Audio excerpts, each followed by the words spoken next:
Hello and welcome to Saturday Night Crafting. Tonight is going to be a fun one. I'm not sure if you've tried this or not, but I've got several different ideas for you to try out. We're getting started with using some big dies. So I'm going to use background dies today in my video.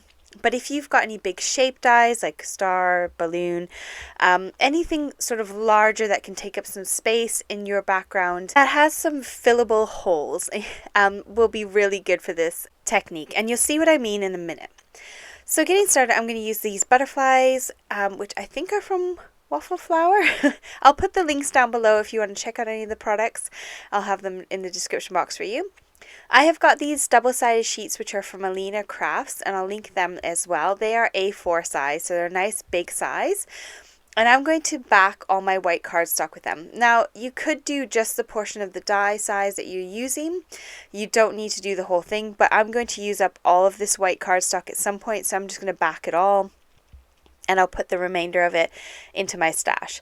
So I'm going to go ahead and cut out a nice little panel that will fit my butterflies. And then I've gone and die cut 3 of them out.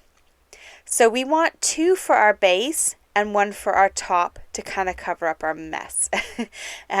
So I've also gone and cut myself a panel which is the same size as these panels, which is 4 1/4 by 5.5 inches, which is I think the American sized card base, the standard American sized card base.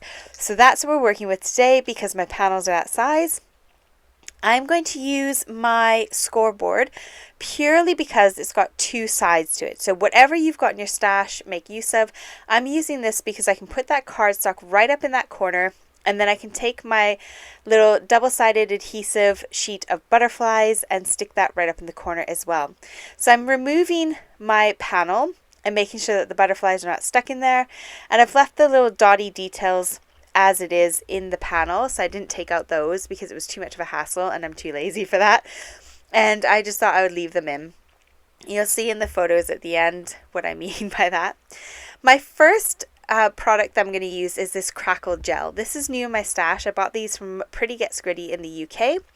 And they are like Nuvo drops except that they dry flat and they crack when they dry. So they kind of look like broken glass when they're dry. So here it is before it's dry. You can see I've made a mess. It's got over the edge. This is why we've done that extra panel, so we can put that panel on after it's dry.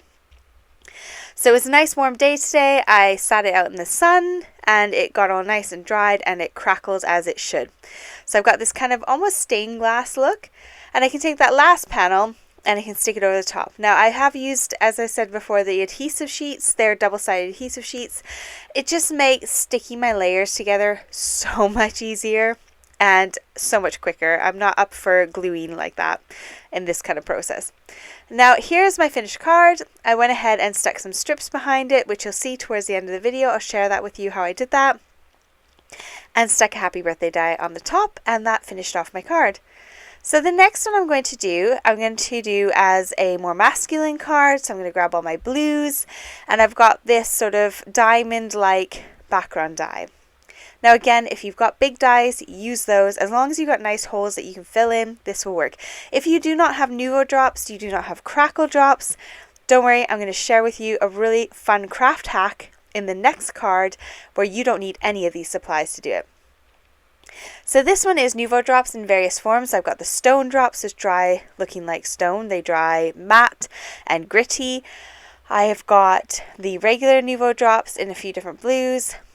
And I have left those to dry in the sun again as well. So here you can see they're all dry now. And you can see the matte sort of stone-ish ones versus the shiny ones and the slightly kind of metallic-y shiny ones. And again, I'm going to go ahead and stick that third layer right on top so that it covers up my mess. And then again, just sticking with nice and easy, I'm going to go with a happy birthday die. So this is another one from Alina's shop. I'll link this happy birthday down below. The first happy birthday die was also from Alina's shop, which I'll also link down below. They're great price points, and they are so handy and useful on everything. So on my third card, again, I've done the 2 layers, and this time I'm going to pull out my gel pens. I've got these new in my stash. They are Arteza gel pens. They come in all the different kinds of things, like you get the metallics, the glitters, the pastels, the neons, and I'm going to use the glitter ones for this one. And I'm going to pull out the blues and the greens again. And all I'm going to do is just color in my circles. Really dead simple, just scribbling them on and coloring them in. No thought process needed at all. And this is great if you are limited on supplies in your craft room. You don't have all the fancy dots that everyone else has. You don't have the Nuvo drops. You don't have the scrapbook.com drops. You don't have any of that fancy stuff. I guarantee in your craft room, no matter how basic you are, you've got PVA glue. You've definitely got some glue in your stash, some liquid glue, and that's what we're going to use. So you could use alcohol pens, you could use whatever colored pens you've got in your stash, any kids markers, everything will work. If you've got glossy accents, you could get the more domed look, the more 3D look, but if you've only got a PVA craft glue, a kid's glue, as long as it's not a tacky glue, this will be great. A tacky glue will obviously remain a bit tacky. We don't really want that. We want a bog standard sort of PVA glue. This craft glue just means it is glorified normal white glue, but it's just slightly thicker. So it's not quite so runny, so it doesn't get quite so damp, and it doesn't make your cardstock so warped, if that makes sense. But I've got 3 layers of cardstock on here, so it's not going to warp too much anyways. Now I left this in the sun for a couple hours, and here it is all dry.